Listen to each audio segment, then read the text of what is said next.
My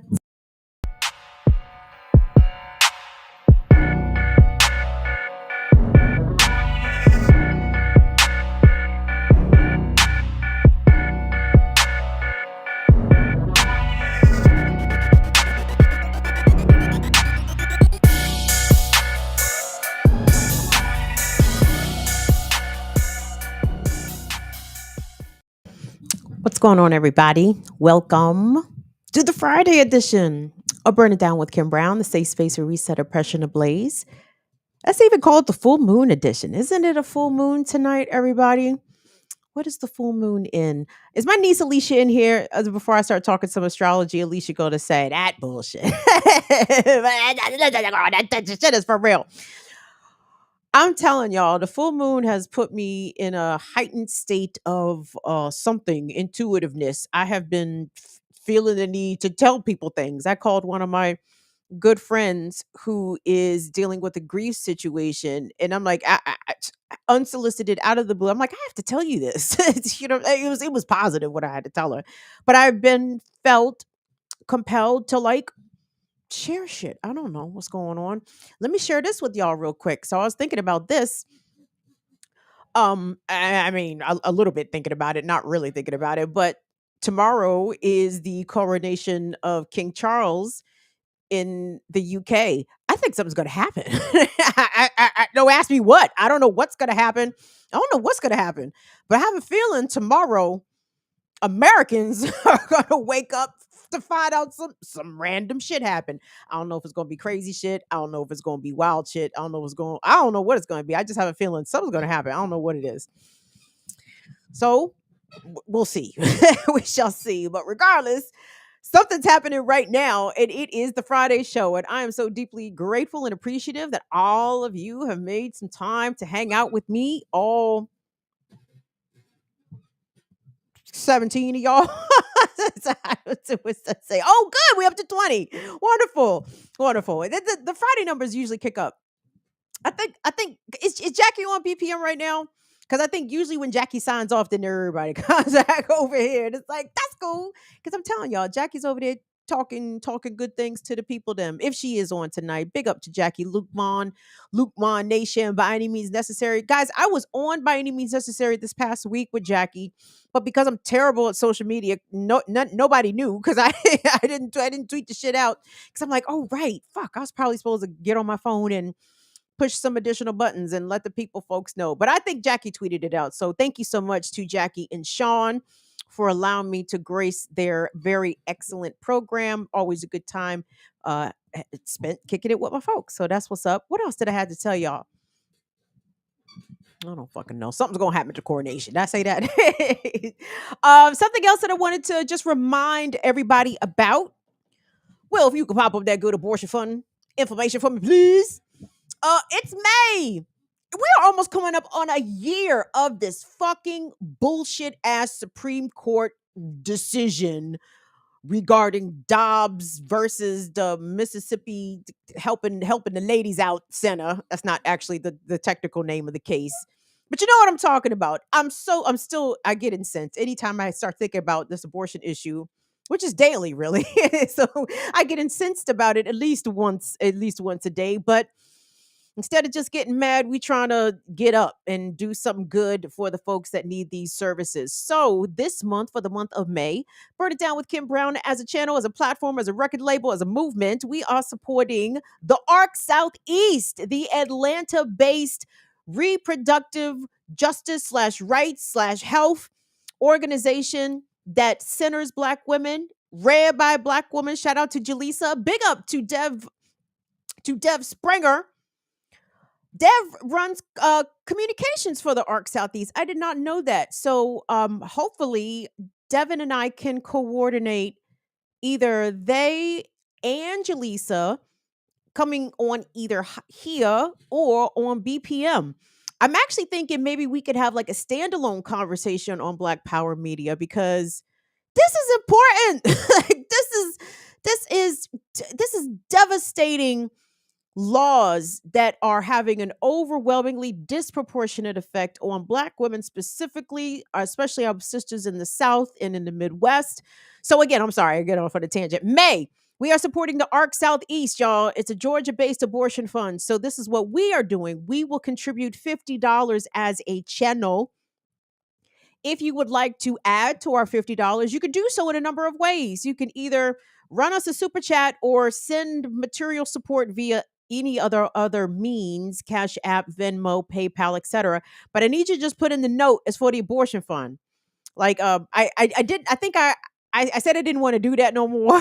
But I'm gonna do that because I want it to be convenient for everybody, and I don't care, and it's not really inconvenient for me. So I was just being a jerk. So so I have rescinded that policy. If you want to send money to the channel designated for the abortion fund, you guys can do that, and we will add it to the $50 that we send. Or if you would prefer to donate to the ARC Southeast directly, if you look at that at the top of the chat, there's a little box there. Click on that box. It's a million links. might drop down, but the one you want to go to is our link tree, and within our Linktree link, we have a direct link to the donate page of the ARC Southeast. We encourage you guys to at least match us $5. You know what I'm saying? I know it's the first of the month. Wake up, wake up, wake up, and again. I mean, it's not actually the first, but it's the first week of the month. So I know what that means. That means that rent is due. That means a lot of shit is due, really. So if this is not the week for it, cool. But maybe that 15th check, you might be able to run the ARC Southeast few dollars, or run us a few dollars, and we will run your few dollars with our few dollars, and there'd be a few more dollars going to the ARC Southeast. So big up to all the people that are doing the necessary, sometimes thankless, I would imagine, hard, dedicated, compassionate, life-saving work of reproductive justice and making sure that women have access to the health care they need, even if it includes abortion care. Let me not say even, especially if it includes abortion care. So the ARC Southeast, thank you guys so much. A couple things coming up in the show. I'm gonna get into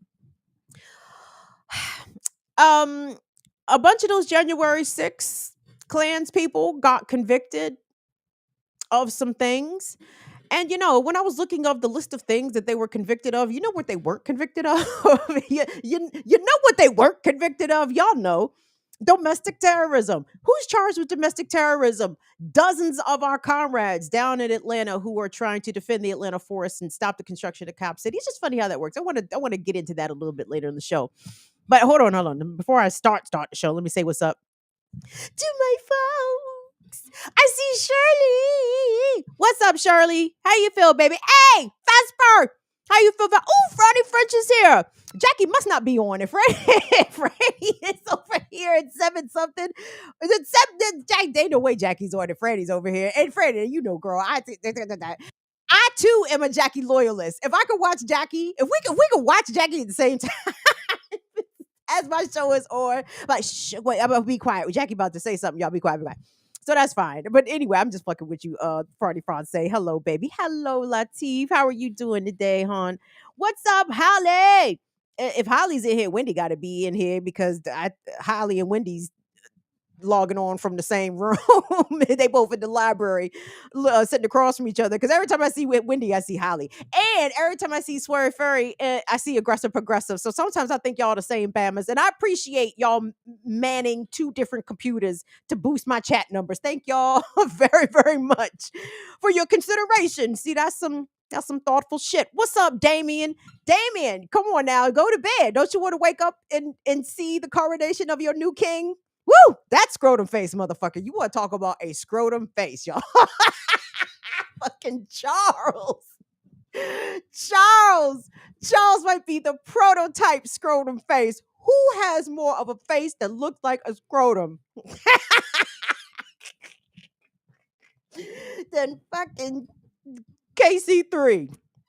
Woo, that's an ugly motherfucker. And what did John Oliver say? A face that only, what did it say? A face that only a mother could love and 2 cousins could produce.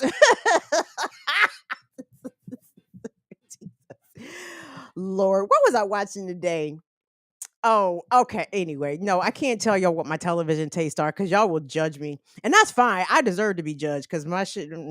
I have very lowbrow taste. So I started watching TMZ Live. Don't ask me why I started watching TMZ Live. Where was I going with this? Oh. And Harvey Levin, who actually has decent legal advice on occasion, but anyway, they were talking about the coronation. And Harvey said, he said, yeah, so many beautiful women in the royal family. I'm like, name one, dog. Name one. Who is the beautiful? I can't think of one. I don't know. I mean, is Megan part of the family? Oh, and one thing they did say though, they said part of the interest, why they think that the interest is so low for King Charles's coronation, particularly here in the U.S., is because Meghan Markle's not going to be there, so that eliminates the drama. They had this royal watchers, and trust me, I don't give a fuck about the royals. Just FYI, I'm just having a conversation. They said one of the royal watchers that they had on TMZ Live is herself said that the interest in this monarchical event, this historical event, is halved because of Megan's absence. Bitch, if you will not treat me right in my presence, I will make you feel my presence by my absence. That is some Leo shit, okay? let me tell y'all how fucking Leo that is for Meghan Markle. And I'm telling you, I said, I said, I know my kind. I recognize when my kind pulls certain moves, bitch. Oh, you won't treat me right in my presence, bitch. Why, you will feel my presence by my absence. Woo. Anyway, Megan is in the sunken place. We know that. We know that. After watching that documentary, I said, "Woo, this girl submerged." She is a bit. Maybe she's not quite sunken, but she's definitely submerged. No doubt about that. So anyway, Damien, carry your ass to bed. Your king's getting coronated in the morning. Now, Damien, you would no. I don't want Damien to get in trouble. Never mind. I said, Damien, tomatoes. Go down that joint with some tomatoes. And they wouldn't. I don't think they shoot you. They wouldn't shoot you, right? They would just be rough, but they would let you live anyway. Let me be quiet. Anywho, who else did I see? I'm sorry, I was just yammering about. I think I'm trying to avoid the heaviness of my first topic, as you guys can probably tell. What's up, Nawadi? Peace 40 J Blaze. Thank you so much for being in here. Hey, Afro, what's going on? Valley Girls. Hi, Valley Girls. Um, okay, that's it. I don't have nothing else to say. Okay, let me get into the situation because we all know what has been happening in New York all week long, ever since the news broke late Monday that a beloved subway performer by the name of Jordan Neely, only 30 years old, was murdered on a northbound F train after allegedly coming onto the train and screaming about how hungry he was, and about how he was thirsty, and about how he needed rest, and about how he was fed up, and about how he was so fed up that he didn't care if he went to jail and did a life sentence. He didn't care if he died. And instead of anybody on that train, when the young man first said, I'm hungry, nobody went in their pocket. Nobody pulled out a few dollars. Nobody offered him to go buy him something to eat. I just think about all the ways that this situation could have been diffused, and it was not diffused in that way. Nope. Instead, because Jordan was black, male, loud, and making white folks uncomfortable and uneasy, maybe not just white folks, but it ended up being white folks that took the law or took the situation into their own hands. Let me not even say the law, because Jordan wasn't breaking any fucking laws. All he was doing was being loud and voicing his frustration with his situation, his hungry situation, his thirsty situation, his houseless situation. But apparently, when you're in public and you're black, you are not afforded the right to rant about your condition. So, Jordan was approached, I believe, from behind by a 24-year-old Marine who has since been identified by several media sources by the name of Daniel Penny. Daniel Penny, again, being a former Marine. You guys know how they train the Marines, right? Marines are trained in hand to hand combat. And seemingly without any provocation, meaning without any provocation from Jordan, meaning that Jordan never laid a hand on anybody, Jordan never attacked anybody. Jordan was just loud and angry and upset. Last I checked, that's not a crime. Last I checked, that is certainly not any crime that could or would be punishable by death. But yet, this ex Marine, Daniel Penny, put Jordan in a chokehold reported to have lasted as long as 15 minutes, possibly longer. And he was even assisted, that is, Daniel Penny, he was assisted in murdering Jordan on the train by another passenger, whom has not yet been identified.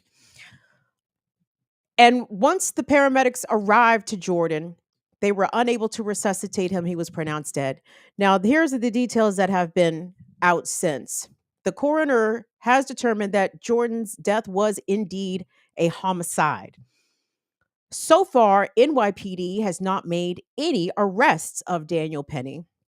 And what has been happening in the streets in New York is something that I am so encouraged to see. I hate that it's under these circumstances, but I'm glad people have turned up because, guys, so many of our folks get killed out here under varying circumstances, and sometimes people turn up and sometimes they don't, but people are turning up. So for Jordan, we're going to cue up that protest footage here because they have been protesting down Broadway. They have been protesting at some of the subway stops. They have been protesting in front of the offices of the Manhattan District Attorney, calling for this ex-Marine, this murderer. I mean, I was thinking about this, guys.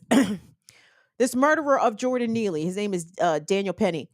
So in journalism school, you are taught to be very selective in the ways in which you use the word murderer, because murderer is a legal term. You are a convicted murderer. In the eyes of journalism, murderer and killer are almost two different things. You could say the suspected killer or the alleged murderer, but usually you're not supposed to use murderer unless a person is convicted. Well, if the person is caught on videotape, obviously being the exclusive reason why this young man no longer has his life, I'm gonna call him what the fuck he is. He's a fucking murderer. And our comrades in New York have been calling for charges, and I want us to take a look at some of the scenes. There have been arrests made by NYPD of some of the protesters demanding charges against Daniel Penny. So I want us to take a look at some of what has been happening in New York. Let's check it out. He told you he was ready to die, and you killed him. Told you he was ready to die. Don't forget that. Thank you, comrade. Thank you. Thank you. Thank you. We will stand with you. We are going to stand with the people. Justice for Jordan. Justice for Jordan. Thank you. We need much more of that.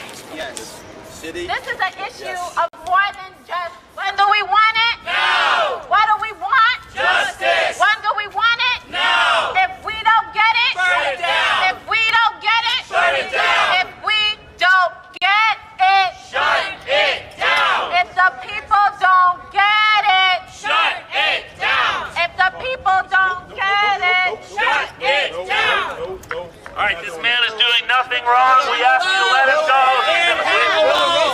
All right, you have to let that man go. He's done nothing wrong. I'm gender non-conforming. Right. My name is King Joshua. I'm gender go. non-conforming. This is the kind of police we have in New York City. They'll arrest me. You're going to because harass the another pen is black mightier artist? than the What about the killer? They'll arrest me, but not the killer. The pen is mightier than the That's sword. right. Yeah, what happened to the killer? It's Go out and catch mightier the killer. than the sword. He'll arrest me. Where's the killer? Someone's going to arrest the killer? You can take off that badge. You can't take the black skin off. You can take off that badge, but you can't take off our black skin. Remember that. What happened to the killer? We're going to... I'm not, sir. I'm gender non-conforming, non-binary. I'm not vandalizing anywhere. Forbes did an article that said spray paint and graffiti not a actually crime. lifts up the value of a community. It's not a crime. and the Spray real painting estate on the sidewalk's not a crime. If you try to arrest him, you are breaking the law. You are on camera. Somebody want to define the law? Who writes the law? What happened to the Rich killers? people who get paid by rich people. Don't forget it. That's where the law comes from. Jordan. Justice for Jordan. Justice for Jordan. Justice for Jordan. Justice for Jordan. Justice for Jordan. Justice for Jordan. Justice for Jordan. Justice for Jordan. Justice. We shall not be moved, just like a tree planted by the water. We shall not be moved. We're fighting for Jordan, we shall not be moved. We're fighting for Jordan, we shall not be moved, just like a tree that's standing by the water. We shall not be moved. Justice for Jordan. Justice for Jordan. Justice for Jordan. Justice for Jordan. Indict the killers. Jail the killers, not the artists. Jail the killers. Justice for Jordan. Justice for Jordan. Justice for Jordan. Justice for Jordan. Justice for Jordan. Justice for Jordan. Justice for Jordan. Justice for Jordan. Justice for Jordan. Justice for Jordan. Indict, indict, indict Daniel Penny. Indict, indict, indict Daniel Penny. The first clip was shot by Ed Quinn of Freedom News TV, and the second clip was, I think it was from Timcast News. So definitely want to credit the independent journalists that are out there covering this entire situation. And again, I would say, guys, would y'all agree or disagree? I mean, but for social media, would this story have been picking up the momentum that it has over the past few days? Like, if the video had not been disseminated, and again, you guys know I'm not going to show the fucking video. I didn't even watch the shit. I can't. Like, I'm not able. Like, I've seen, I'm sorry, too many lynchings of black people. Like, I'm at my limit, right? I've been at my limit probably for a very long time. So I can receive descriptions of what happened. I will not watch the video. I cannot ingest the trauma in that way anymore, guys, because one thing I've learned about generally trying to protect your mental health, you definitely have to be very considerate and aware of the shit that you consume with your eyes, because the shit that you consume with your eyes gets imprinted into your brain. I can never unsee police gunning down Tamir Rice. Like, I can pull it up right now in my head. You know what I'm saying? That's enough. You know, and there's lots of others. And I've long ago said that I'm no longer consuming those videos because I can't unsee them. You know what I mean? So do with that what you will, and please guard your mental health as best as you can, or how much as you're able to. So just keep that in mind about what you ingest with your eyes. Okay, just keep that in mind. But anyway, Jordan's story is it's so devastatingly sad. We'll go back to the footage of him dancing, because I'm going to read you guys this New York Post piece of all places. God damn, I'm not going to give the New York Post any fucking credit, but let me say this: they did, to their credit, write a compassionate headline and what I felt was a relatively compassionate and well-informed story, giving the perspective of what happened to Jordan. So the New York Post, and we're not going to pull it up on the screen because I did not get it to Will in time, but let me read you guys really quickly.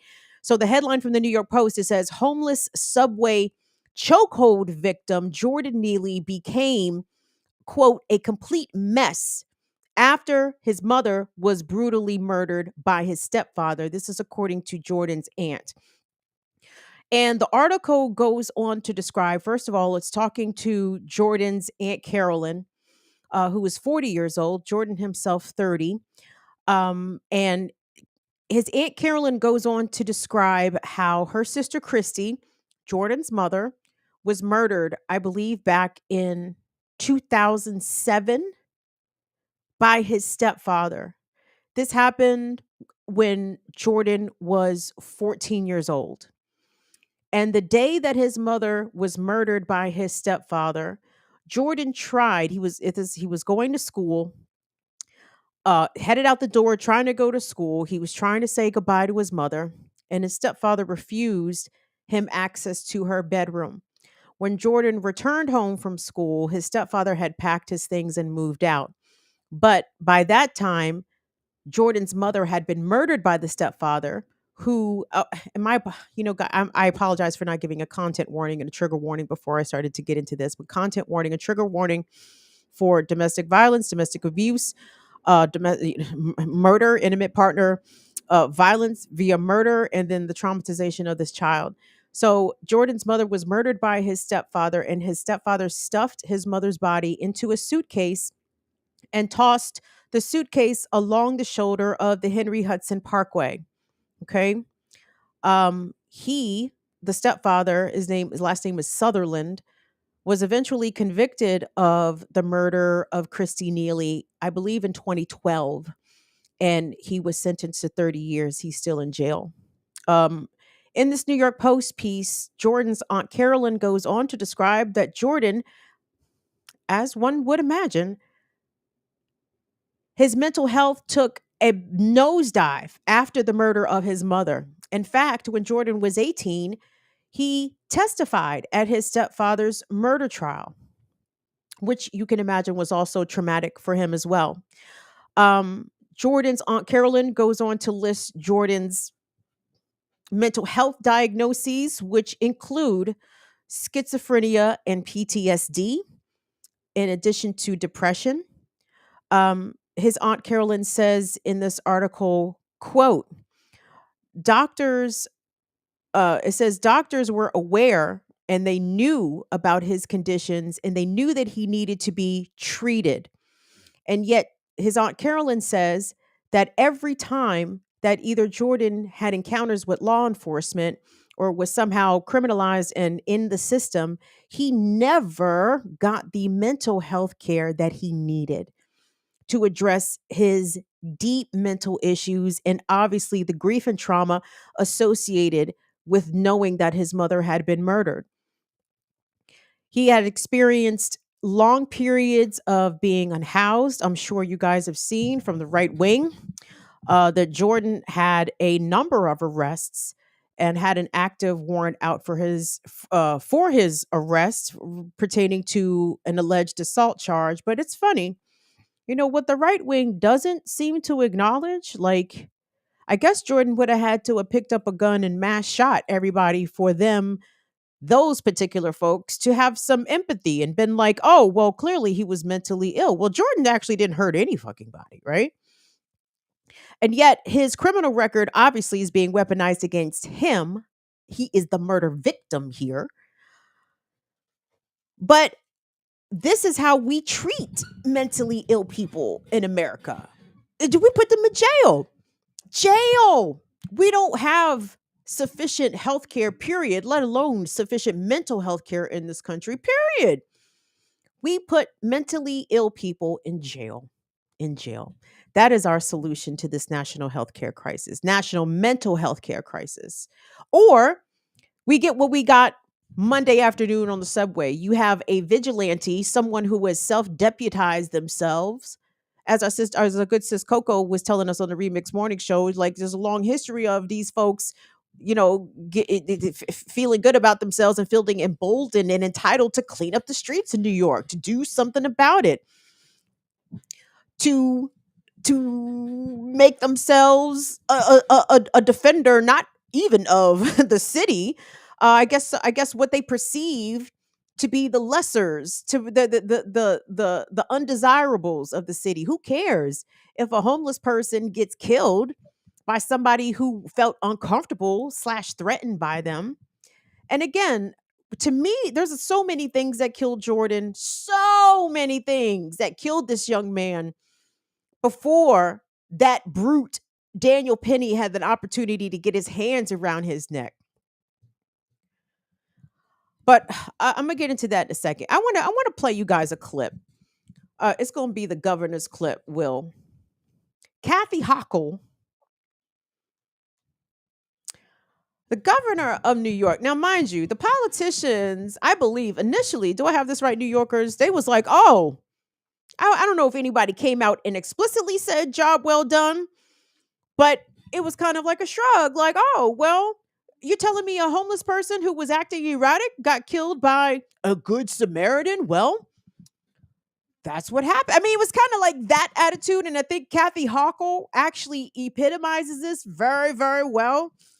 And I saw this shit and I'm like, is this bitch serious? Oh no, this bitch was very serious. Well, run that clip. This is of Governor Hochul this week commenting on the murder of Jordan Neely. Let's take a look. Hold on, give me 1 second. Sorry, I got my clips mixed up. No worries, no worries. Peace, Big Teal. I'm glad to see you in here. Hey, what's up, Miss J Free? It is hell, Miss J Free. It is hell. It is hell. Just thinking about the levels of dissension this young man went through. First of all, I got it. Thank you, Will. Thank you, Will. I mean, I'm even trying to put myself obviously at the inception of this. I mean, the inception of this is obviously hundreds of years ago, with chattel slavery, racism, sanctioned violence against Black people, including Black women. But thinking about Jordan's mother here as the original victim, as a murder victim of domestic violence, and that her son was aware of. Her son was aware of the violence in the fights. He commented on it when he testified in the trial of his stepfather.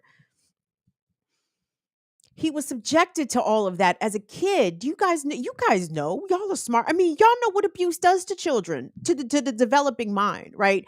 Witnessing abuse, experiencing abuse. I mean, it affects the way a child's mind develops and the way that they process not only information, but also their emotions. So Jordan, given his level of traumatization and grief that I would imagine he was experiencing after the loss of his mother, they should have had him in intensive mental health services. But who should have had him? You know what I'm saying? Who had money for that? Anyway, let me. I'm getting ahead of myself. I want y'all to hear from this fucking piece of shit governor. Oh my god!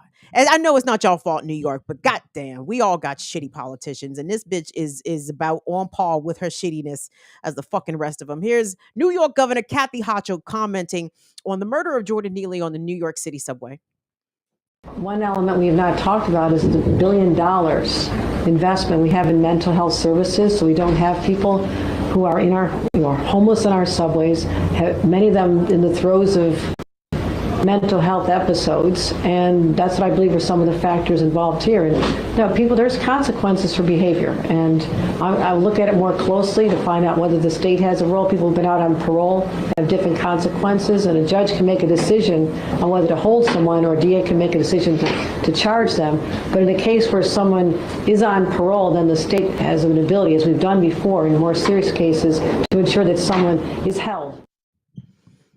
There are consequences for behavior, she says, after she utters the fact that New York is spending $1 billion on mental health care service, while not mentioning that the NYPD has an annual budget of $10 billion. So, bitch, clearly your little $1 billion is not adequate, right? That's obviously not enough, because there are thousands of homeless people on the streets of New York every single day.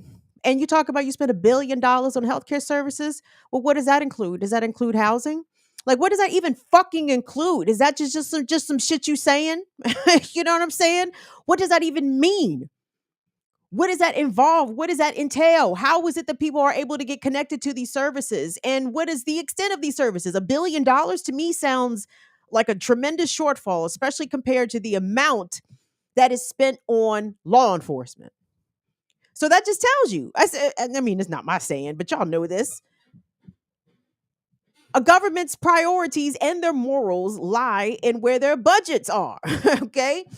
Let's see, $10 billion for NYPD, $1 billion for mental health service. Oh, we can do the maths real easy.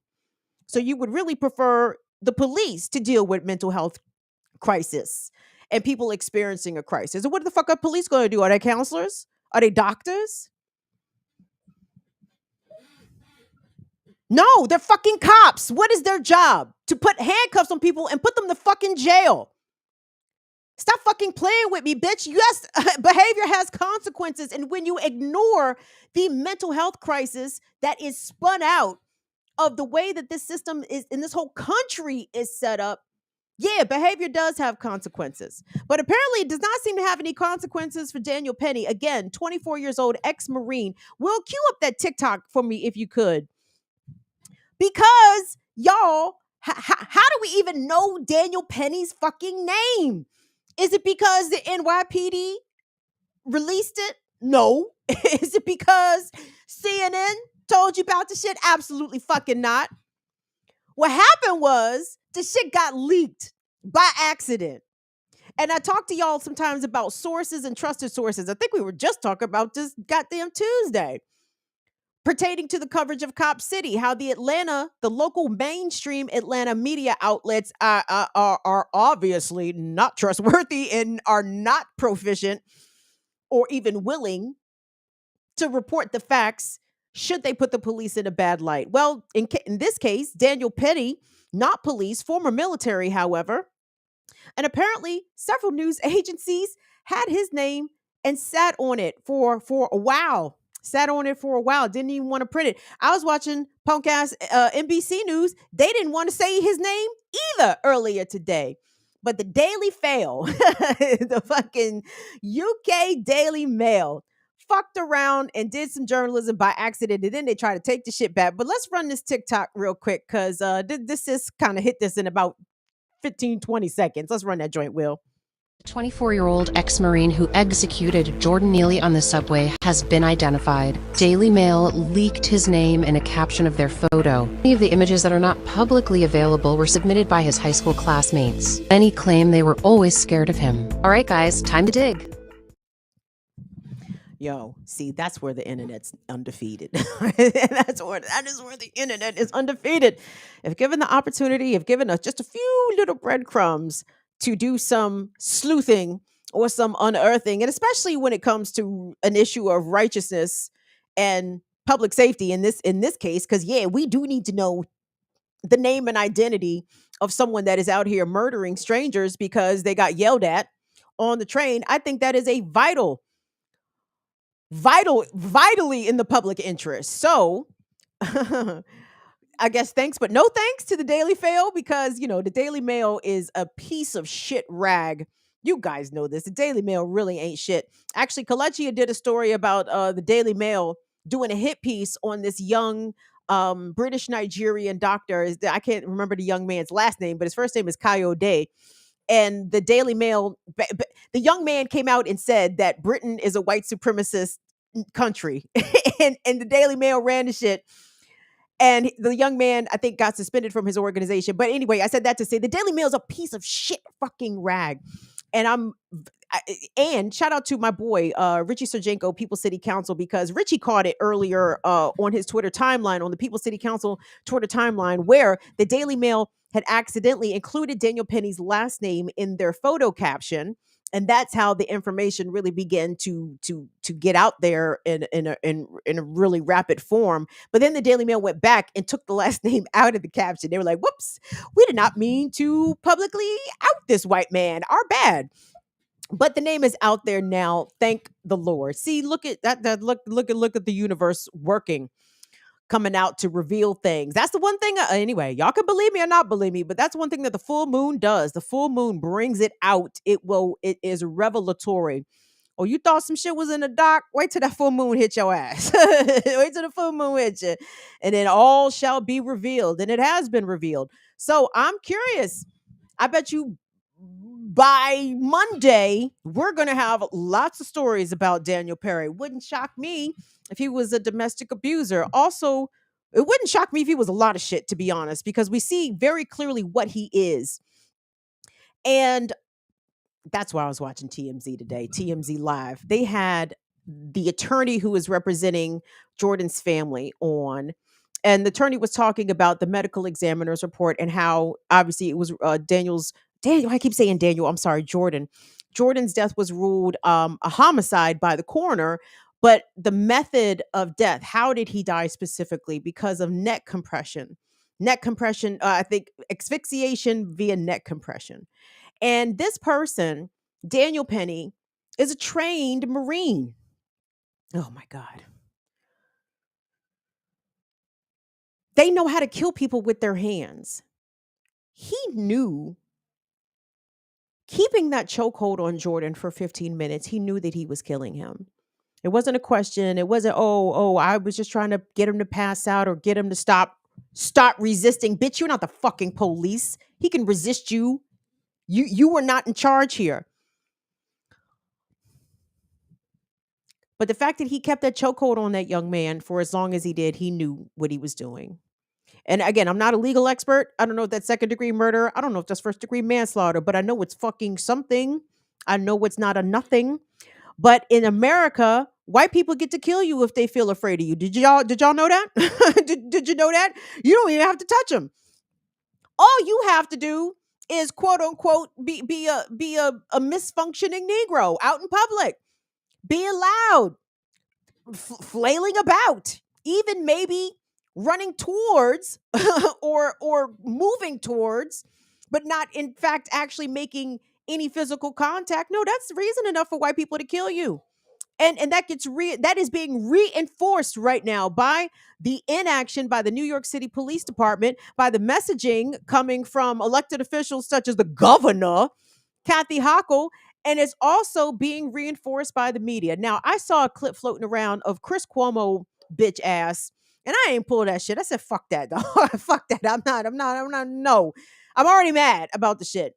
But Chris Cuomo was like, yeah, but if you have a reasonable fear of somebody, if they're acting aggressive, and let's talk about the ways in which Black people are perceived as aggressive, especially by whites. Raise your hand. Raise your hand. If you were actually trying to maybe amicably, reasonably resolve a situation, let's assume I'm gonna talk about Black people here, right? Okay, I'm talking, everybody white, just listen. But like, if you're Black and you've had an encounter, confrontation, or whatever with somebody white, maybe that you likely unknown to you. Have you had that white person be, fuck it, let me stop beating around the goddamn bush. Let me tell y'all a fucking story, okay? I may have told the story before because this is an airplane story. This is not the story where I got taken off of the airplane in handcuffs. No, that's a different story. This is a different story. This is a different story. This is why I don't fucking fly Delta for this bullshit. So, where the fuck was I? I don't even know where I was. I don't even know where I was coming from. I know as I was on the plane. Oh, I know where I was coming from. All right. So I'm headed home, headed to Baltimore, Washington, and fuck that. Thurgood Marshall International Airport. It's Thurgood Marshall Airport in Maryland. I don't know what the fuck y'all got wherever y'all at, but in Maryland, Thurgood Marshall Airport. But yeah, so I'm headed home, BWI, Thurgood Marshall Airport. I might have told y'all this story. It was a night flight. And someone's kicking my chair. Someone is behind me kicking my chair. And it's dark, and you guys know my situation. So I did turn around and look and ask me what I saw. I did turn around and look and ask me what I saw. So it was persistent. So I called the steward. White man showed up. Hi, ma'am. How can I help you? I said, hi. I said, my chair is being persistently kicked. I'm talking like this, y'all. I'm talking with my proper people voice on, okay? Yeah, my chair is being consistently kicked by someone sitting behind me. Could you just ask them to stop? Oh, ma'am, we can just reseat you in the back of the plane. I'm sorry, what? I think I might even said that. I'm sorry, what? Oh yeah, if you're not comfortable in your seat, we can just move you to the back of the plane. I said, how come you can't tell the person behind me to stop kicking my chair? Oh, well, you don't have to get aggressive, ma'am. I think white people say that because they want you to get aggressive. Oh, you think me speaking to you on my proper people tone is aggressive? Oh, you think that's aggressive? Oh. But see, I already knew what time it was because I had already been pulled off the airplane in handcuffs by that time, right? So I already knew what the fuck time it was. I knew that these people was not above calling them people on me again to remove me off the airplane in restraints again. So I already knew what time it was. So I told him, I said, please just get out my face. And I put my headphones back on and just closed my eyes because I had to do some breathing exercises. I had to fucking woo-saw. But for this motherfucker to had the audacity to tell me that basically in no uncertain terms that I'm being unreasonable because I'm asking for them to do their job to stop another passenger from disrupting me. Instead, the solution per this white man is to put a black woman in the back of the bus, pardon me, in the back of the airplane, because you're not smart. The darky said, if you don't want your chair kicked, go sit with the rest of the. I mean, I don't know what the fuck was his intention, but it just really incensed me that he had the audacity to accuse me of being aggressive as though I was somehow being unreasonable. So I said that to say, even black people who are being intentionally civil, intentional with their tone, intentional with how we are speaking as to so not to upset.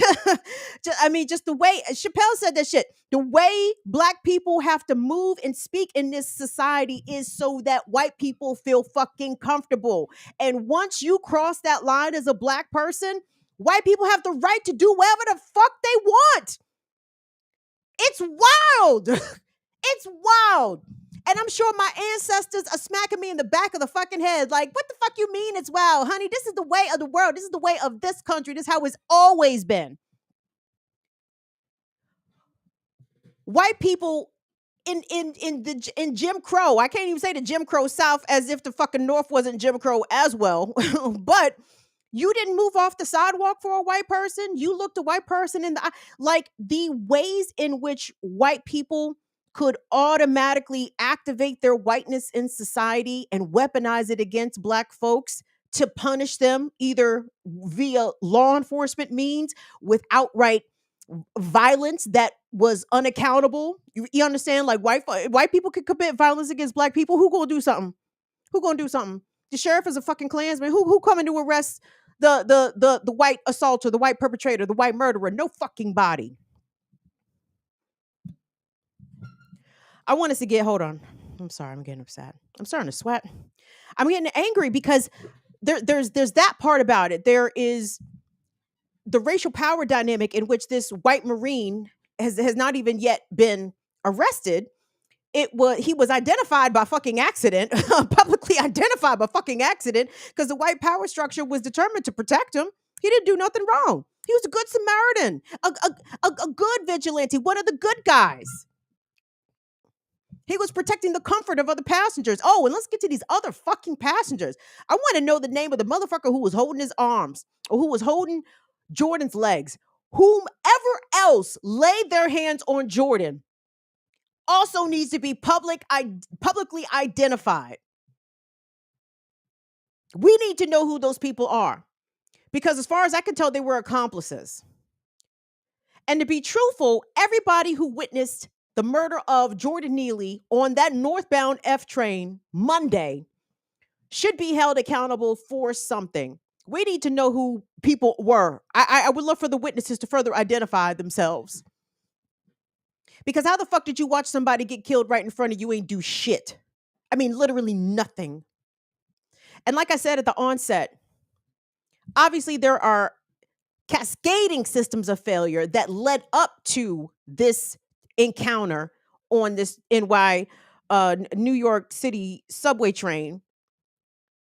But one of the main systems that actually failed was that of human decency. Basic human decency, guys.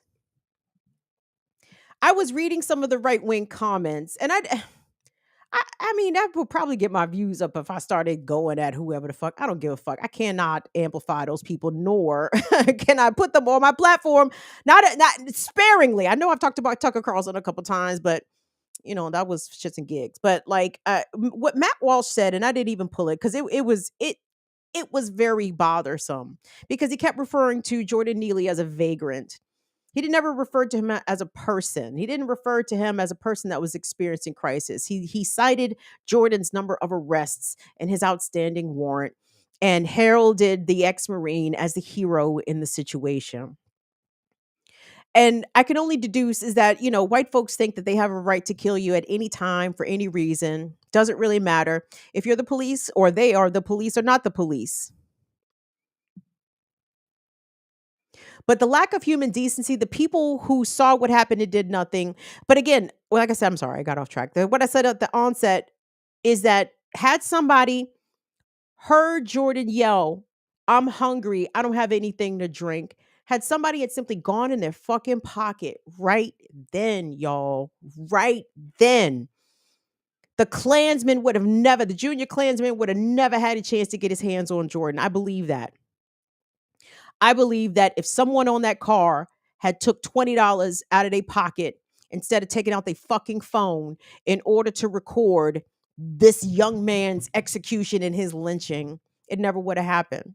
And we can look at Jordan's life and say, if there had been an intervention here, if he'd have gotten the proper treatment at this point in his life, yeah, he may not have even been on that train ranting about how hungry he was. That is true. But in that moment, and this is how we have to, I guess we could look at it both ways, right? We could look at it in the long view and in the up close view, right? And that's how I'm kind of looking at it. I mean, I'm looking at it both ways, like long range ways in which the system failed him, multiple systems failed him, and then the immediate moments before his life was taken, how just regular people failed him. And Afra, peace. Oh, Leroy, thank you so much. What up, Crip Hop Nation? Thank you so much for your support. Thank you so much for that. We love Crip Hop Nation. And I mean, how is, I mean, Leroy, this is a disability issue all fucking day, man. Like it is open season on Black people with mental illness. I guess the whites, the bloodthirsty racist whites saw it from the cops. This is shit. We want to go big game hunting too. That's what that felt like for me, for this Marine to kill Jordan on the train like that. It felt like big game hunting. Like finally, he got to meet his match. He got the apex of prey that he and all his ancestors have lusted for generations. The opportunity to kill a Black man with his bare hands. He saw that opportunity and he took it. He took it. But I see Afra's in here. Afra and I we were in New York, 2 weeks ago, Afra? I don't know what fucking day it is. Like maybe 3 weeks ago now. Oh, Donnie, thank you so much for your Cash App support. I appreciate that, Dawn.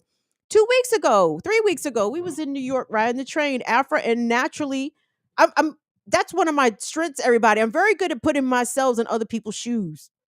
And I'm trying to put myself in that situation. And I know Afra is also about that action. Afra, that would not have been able to fly in front of you or I. Like, I believe that. I'm telling y'all, you guys, I'm not just one of them people. I'm not just one of the people that pop off and be like, oh, if I would have known, y'all. I mean, especially before I became more disabled, like I have interceded lots of times in situations, usually sometimes when I was by myself and out and about. I have put my body in between people that were about to fight or tried to prevent someone from experiencing some harm. I've done that. Like, I have done that. It's probably not safe for me to do that shit. But I have done it. And and my situation is a little different now. So I measure risk in a different way. Let's put it that way. But I can tell you honestly, like for certainly that shit would not have run, not in front of me. I believe also not in front of Afra. I believe not in front of a whole lot of fucking people. But maybe we are in the minority still, even though we might be willing to get involved in a situation, especially when we could tell someone's life is on the line. But obviously a lot of people are not about that. And I'm sorry, like I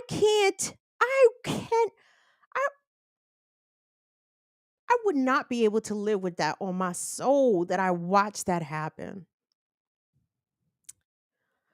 So I can imagine what the level of protests are going to be in New York this weekend. I think that the NYPD is dragging its feet. This is not equal application of the law. If this had been a 24-year-old black man who choked out a 30-year-old black man in a black area of New York City, and it was on video, shit, shit. NYPD would have locked that nigga up on the spot. On the spot. What investigation? They got fucking video. They got witnesses. But no. It's always the benefit of that. We have to make sure we can't jump to conclude. Y'all jump to conclusions when it's all black, right? Like, you don't wait out to do no fucking investigation unless it's somebody that you're trying to protect. Again, like that was the case here in DC, where the 12-year-old boy was shot and killed outside, and the homeowner, who was given all the due deference of a property owner and an employee of the DC government, his name was not released for weeks and weeks and weeks, and they eventually charged him with second-degree murder. But that's because the community turned the fuck up and said, what y'all think this is? You think we just gonna be harboring murderers of 12-year-olds and y'all not gonna tell us? No, the community got that done for sure. And I'm pretty certain that's going to be the similar outcome that we're going to have in New York. The community's gonna is going to get these motherfuckers all the way together, because at the end of the day, the only crime that took place on that train was not committed by Jordan Neely, because there is no crime to be yelling and be hungry. It's a human crime, a human rights crime to be hungry, but not a crime to voice your hunger to people sitting on the train, even if it's at an elevated level. So the fuck what? People yell on public transportation all the fucking time. The crime was committed by a murderer. A man approached a stranger on the train and choked him out for 15 minutes. And that man had never been struck, assaulted, anything, had not been harmed by the murder victim at all. So, yep, it sounds as though the New York City subways absolutely have a crime problem. There's people being murdered on the train, and the police are dragging their feet to try to bring murderers to accountability. So we're going to keep an eye on this. Let me make sure I just didn't forget anything here, because it's so much, guys. It is madness. Like, this can't be life. You know what I'm saying? This can't be love. This can't be right. It's got to be more. This can't be us. All right, that's it. Let me take a break. I'm sorry. It's all very upsetting. And I'm sure, and I know it's upsetting to you all. It's upsetting to us all, because here's what I know about our little community over here. You know what I'm saying? Like, we actually care about people. Like, I believe that. I believe everybody's name that I see. Shout out to Anna Hart. Anna, I'm sorry, Anna. Fuck, my bad, Anna. Let me scroll up and get that info, because we do have a disability support sesh coming up. But let me go back to my point. Everybody in here care about people. All the Fire fam, like, we do care about people. I mean, we don't care about our enemies. Fuck them niggas. You know what I'm saying? We wish fire upon all the racists and the rapists. You know what I'm saying? Fire upon them. But aside from that, we care about people. So when we see people harmed and they didn't have to be, it's a hurt piece. It should be. Like, if you I was going to say, if you love people, and I don't really love people, but I do care about humanity. Jesus, maybe I'll put it that way, because when people start peopling, girl, I'm going in the house. I'm going back inside. Never mind. Anna Hart, thank you so much for your super chat support. Because the Around the Fire super support sesh that is happening next Saturday. Yes, it is happening next Saturday, everybody. So please, if you're able to join us, is that the 13th of May? Yes, it is. Yes, it is. Oh, we're coming up with Gemini season. Tauruses, y'all better get it in. It's going to be happening at 5 p.m. Eastern time next Saturday, May the 13th. I want to give special thanks to Anna Hart, Mama Lorraine, Learn Life Abby. We appreciate all that y'all do. to make sure that these necessary community building events that they continue to happen. So thank you guys so much. Oh, and she sent the money for the abortion fund. Thank you so much for that. And thank you for that, and I appreciate it. Shout out to Mama Lorraine. Okie dokie. Oh, no, I got that. I checked that one. Okay. What else did I trying to say? Oh, guys, please hit the video, like, thumbs up, interact, engage with the channel in the ways. Ooh. So let me tell y'all this real quick before I get into my next story. So I was watching, oh boy, guys, I'm becoming a big fan of Earn Your Leisure on Black Power Media, hosted by Dr. Jared Ball, Diallo, and Geechee, right? So, dog, I'm telling you, I feel like Geechee need to be Geechee either need to drop an album or he need to open a church because he has a very unique and highly effective way of delivering information. He is extremely persuasive. Like, really, I'm like, God damn, like, let me pull out my purse. Where I gotta drop a few dollars on this nigga. Like, God damn. Nigga spending some shit. But anyway, I'm telling y'all this before I actually reach out to Jared, because I wanted to reach out to Jared. Because Geechee said, not Geechee, I'm sorry. Diallo said something today on Earn Your Leisure that I kind of disagreed with. What did he say? It was along the lines when he was talking about what people would do, or how he said something along the lines of people are bloodthirsty, you know, ready to pull, ready to pull a gun in either, I can't remember. Goddamn, I gotta go find it. But what was he say? He said something about revolutionaries being bloodthirsty when likely you're not ever going to encounter a situation where you ever have to use a gun. And people talk about how strapped they are, and they got that thing on them, and they ready for it at any moment. And I think he basically was making the point that he either feels that that's kind of phony rhetoric, which I imagine in some instances it is, or that it's not useful, or it's an attitude and a position that most people would never get to use, right? Like, if you have a gun, chances of you being the good guy with the gun are very small, right? Regardless. But I'm doing a horrible job of paraphrasing. I should have pulled the clip before I was even going to talk about the shit. But where I wanted to disagree with him is that I think that argument applies differently to women, because most women don't have to imagine about they don't have to imagine an attack. They don't have to think about, dream of a scenario where they themselves will be attacked either by a stranger or by someone that they know, right? Attacked either physically, sexually, wherever. And I think it's okay for women, actually, not only to arm yourselves, and I don't mean carry guns necessarily, because I actually don't recommend that. Like, even if I were interested in getting a concealed carry permit, I would not carry a pistol out in the world, because I'm sorry, y'all.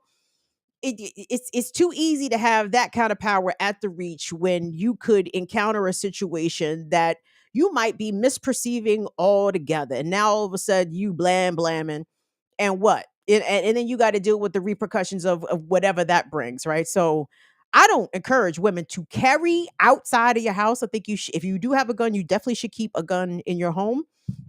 I definitely think women should be armed with other weapons.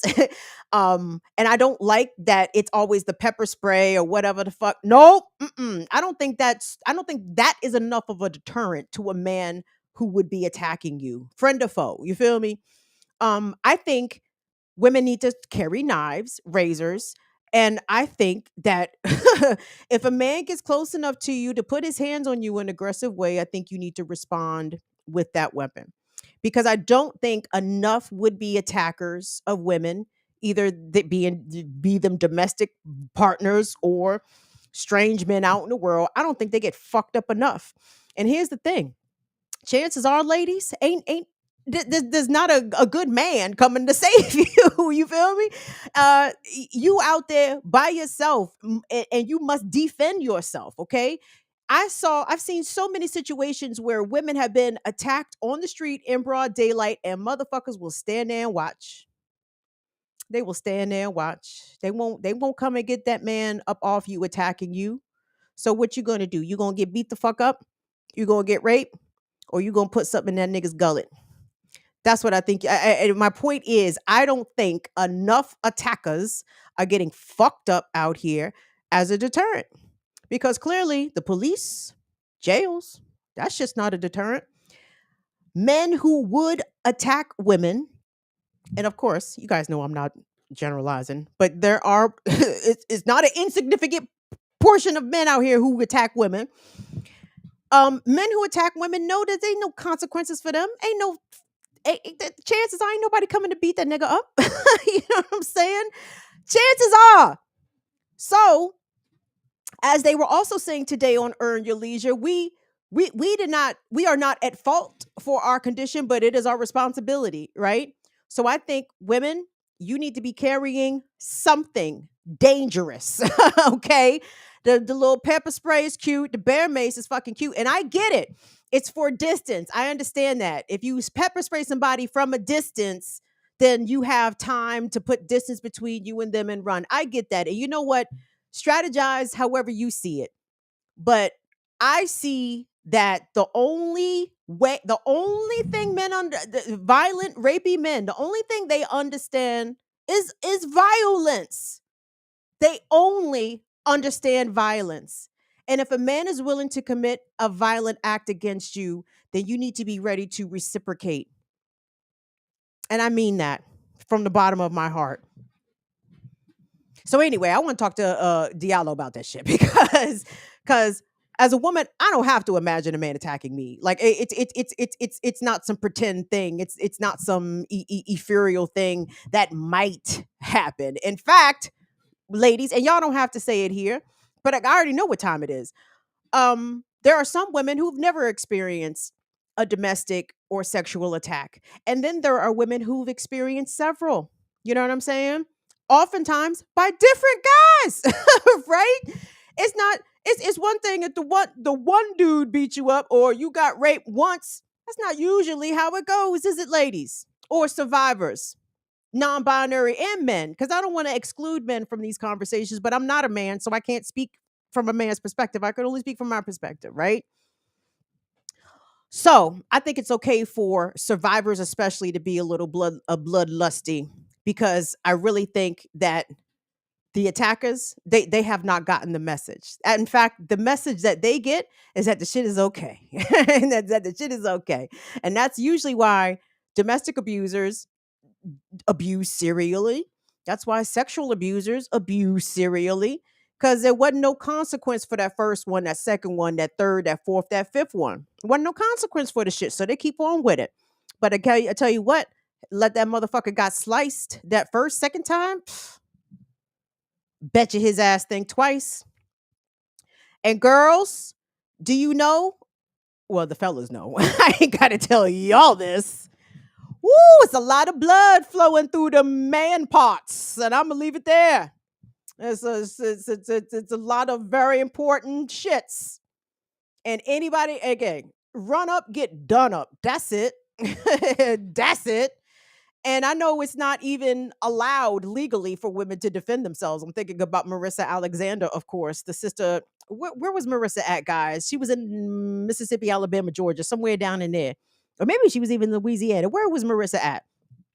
Marissa Alexander, the survivor of domestic violence, the Black woman, whom, when trying to get her abusive partner to dissuade them from attacking her physically, she had a pistol and she let off. She didn't even shoot him. She didn't even shoot him. She didn't even shoot at him. She let off in the ceiling. And they sentenced her to 20 years. And it was because of sustained organizing that secured her release. But that was a message to Black women. Y'all don't have no legal right to defend yourself. Well, guess what? What's the phrase, y'all? I'd rather be judged by 12 than carried by 6. You feel me? Defend yourself, ladies. Defend yourself. Don't be a victim. Anyway. Reverse that shit. Reverse that shit. Anyway, my apologies. I didn't mean to necessarily go off on that kind of rant, but it just it I don't think everybody fully grasps the amount of violence that women sustain because it's only recently been talked about. You know what I mean? This is sort of a recent phenomenon where women are forthcoming about their abuse survival. So anyway, so I'm gonna reach out to Jared and see if I can come on in and talk about that, or at least get Diallo's response. I'd be curious. I mean, because again, sometimes men have a difficult times putting themselves in the shoes of women, so they don't even think to consider what a woman's perspective would be. And that's not a diss, obviously. I mean, that's just patriarchy, fellas. You know what I'm saying? Like just like racism with the whites, like in order to combat racist ideation and the ideology that influences racist behavior and racist thinking, like white people have to really work hard to deprogram themselves from that. Men have to do the same thing when it comes to patriarchy, especially if you have women in your life. But it can't just be women in your life. I'm about to get off this in a second. Like, you have to have empathy truly for all women. It can't just be your significant other, your mother, your grandmother, and your daughters. Seriously. Like, as that's good. Y'all look out for them, no doubt. But you need to be looking at every woman as though she is your sister. You know what I'm saying? You need to be willing to protect her. Because chances are, if the police shoot you down, she's going to show up to the protest. So anyway, I'm sorry. I don't even have the same vim as I did from my story. now I'm all tuckered out because I was raging on against, women not being protected. But anyway, a little bit of good news. I guess. I don't even know if this is good news. This is hypocritical news. This is, how can I describe this? Oh, come on, Link. Let's get this up here. Do me a favor, guys. I appreciate you all being here. Please give the video a like, a subscription, a thumbs up, etc., etc. Well, pop up in that Washington Post piece for me if you could.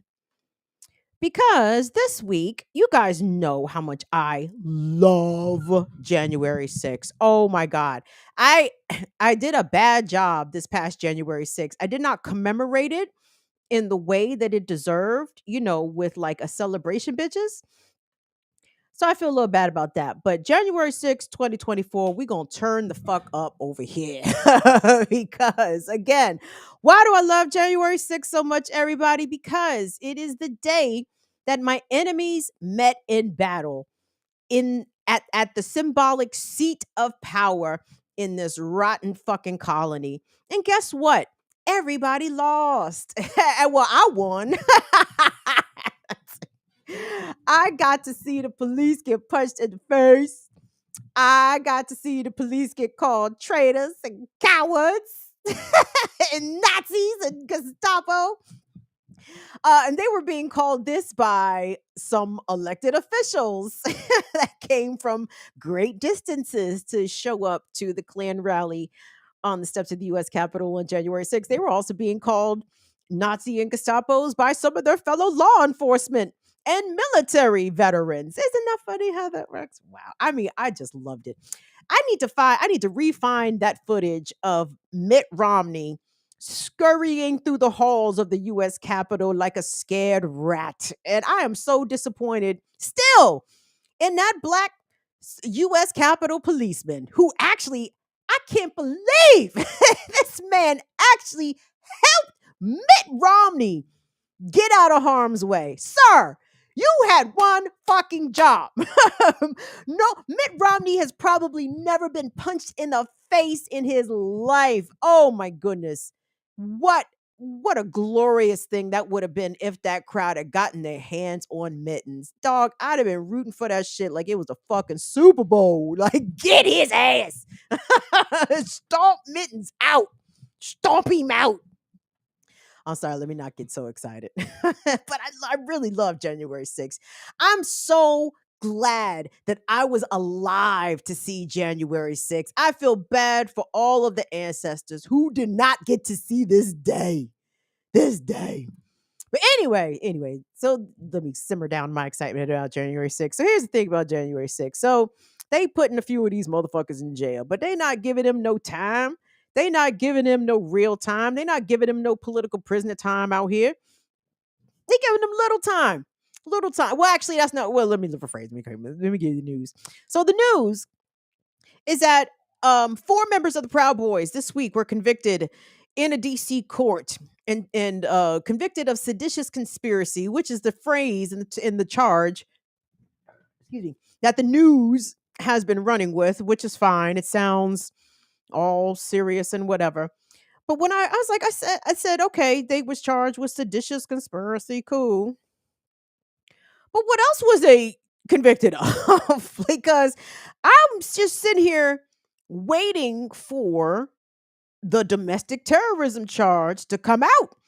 Now, when the Department of Justice announced these convictions, they did say something about domestic terrorism. Is this because I'm sorry, on my laptop, the goofy ass Washington Post just put me behind a paywall, but so I'm seeing if I could still pull up this article on my phone. God damn.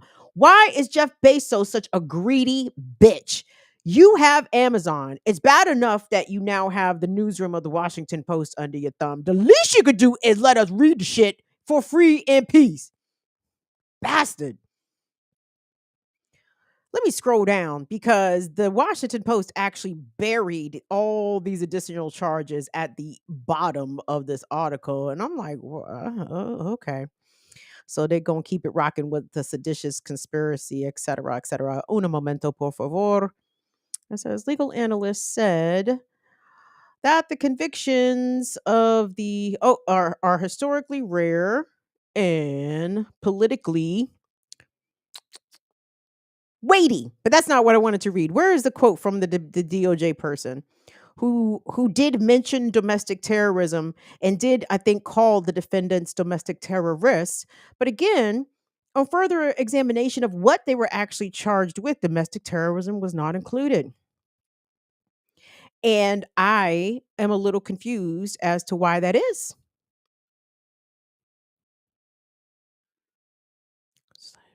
That's not the quote. Where's the quote? Because as we know, because we've been following, I mean, all of us here. If you in here, you know what's up with Cop City, right?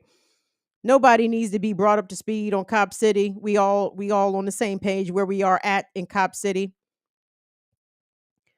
So how is it that there are over 40 people connected to the Defend the Atlanta Forests movement and the Stop Cop City movement? How is it there are over 40 people, some of whom are still not been granted bond? How are they charged with domestic terrorism? But the fucking Proud Boys, an actual domestic terrorist organization, which I don't think has got that official designation from the FBI or the Department of Justice, which, by the way, I find weird. I'm sorry. This leader of this white supremacist right-wing extremist organization was just convicted of seditious conspiracy, and his organization is not deemed one of domestic terrorism. Why is that? Oh, I know why. Because a lot of the Proud Boys got cousins in the fucking Department of Justice. That's why.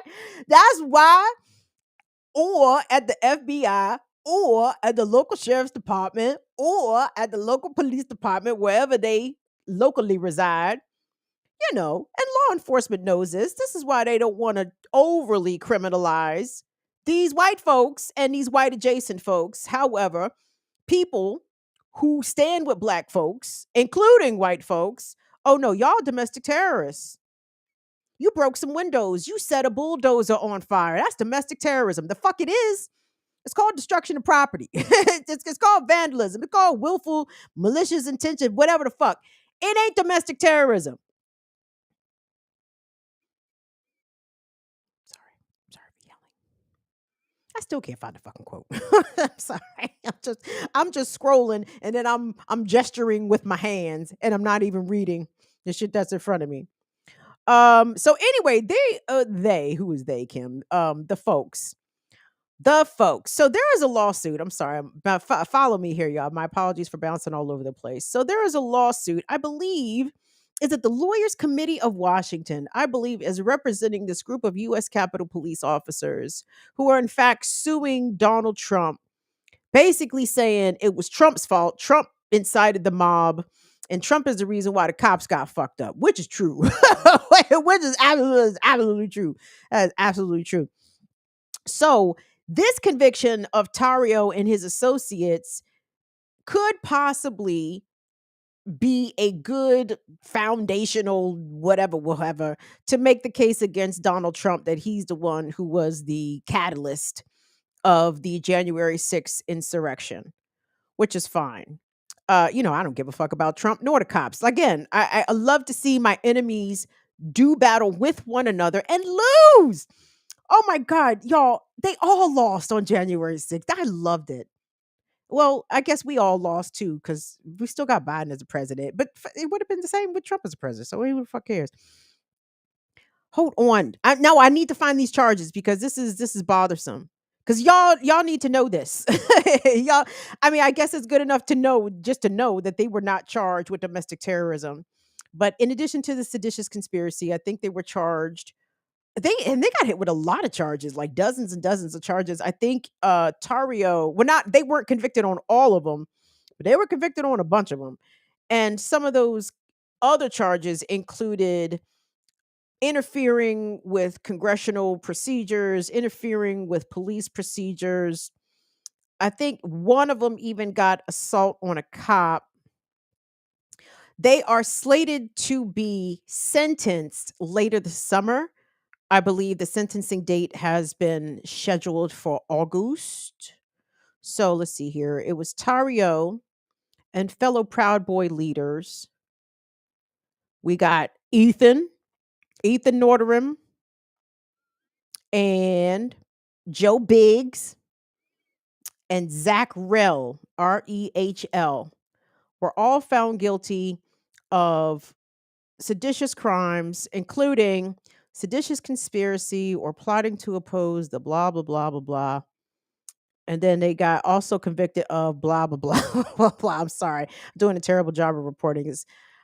I just find it pretty interesting that people who are trying to actually put their bodies in front of to prevent the construction of the furtherance of the police state that will be enacted against Black people.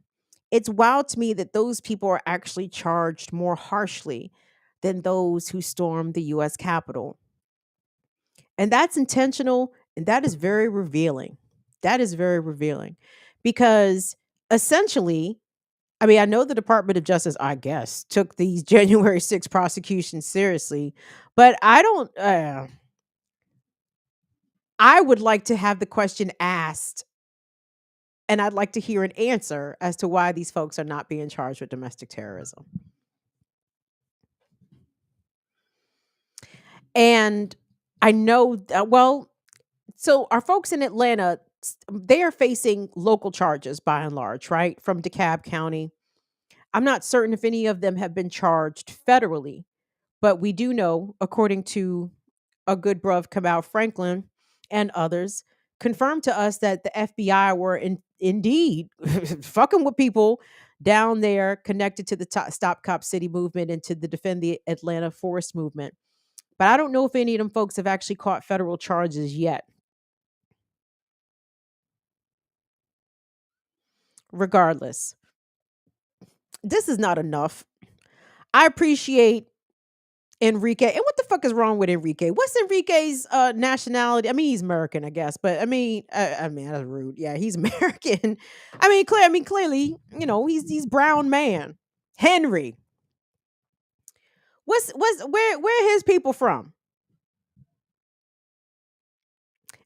Regardless of where the fuck they from. Henry Brown ass should have known that they probably going to sentence him harshly, more harshly than the other people that was convicted along with him, because that is what the criminal justice system does, y'all. If you are Black or brown, even if you kicking it with your white friends, hold on, especially if you kicking it with your white friends, and the police catch up with your non-white ass, you will absolutely feel the might of that punishment more so than Ethan and Zach. Enrique, you are going to feel that shit worse than Ethan or Zach ever could. Dumbass. See, that's why you cannot be out here playing white supremacist games with your white friends and you ain't white because the shit don't work for you. They'll let you come over and eat that unseasoned food. They'll let you come over and eat their wife's bland ass potato salad. But when the people catch up with you, when the feds catch up with you, oh dog, they're gonna do you like how they do all black and brown people. Enrique,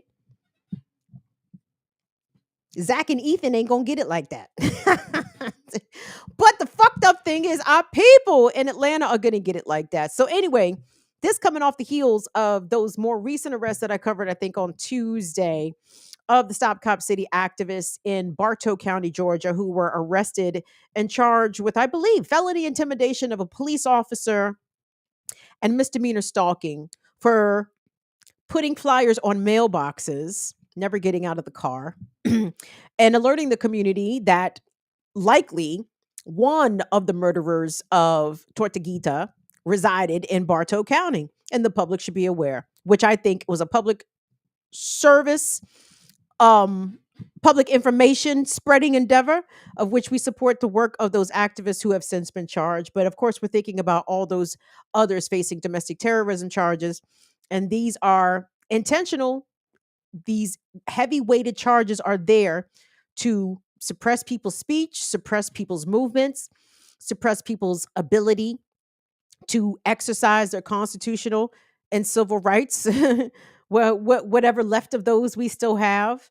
And it's wild that Enrique Tarrio and his cronies, his white friends, they probably not going to do as much time, unless as much time as the Stop Cop City people, unless we can put the pressure on these prosecutors to drop these charges, because these domestic terrorism charges against all of these folks, all of them are unfounded, unwarranted,